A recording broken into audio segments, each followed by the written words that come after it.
હર હર મહાદેવ, જય કરમાળેશ્વર મહાદેવ. મિત્રો અત્યારે લાઈવ કરમાળેશ્વર મહાદેવના દર્શન કરો. મેં તમને આગલા વિડીયામાં કહ્યું હતું કે અહીંયા આ જગ્યાએ કરમાળના એમ કહેવાય કરમાળેશ્વરના મહાદેવના શરણો પખાલ છે. અત્યારે હાલમાં એવી સ્થિતિ થઈ ગઈ છે કે કરમાળેશ્વર મહાદેવના જળ શરણો પખાળે.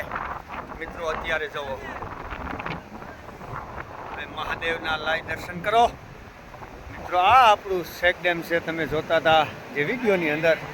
અત્યારે મિત્રો હજી પાણીનો પ્રવાહ વધવામાં છે, પણ છતાં હું તમને મહાદેવના લાઈવ દર્શન કરાવું. જય કરમાળેશ્વર મહાદેવ. મિત્રો હજી તો આવક પણ વધારે છે. કરમાળ ડેમ અત્યારે ઓવરફ્લો થઈ ગયો છે. 5 દરવાજા 1.5 ફૂટ ખોલવામાં આવ્યા છે. મિત્રો જુઓ હવે આ પાણી ફેંકવાની તૈયારી છે.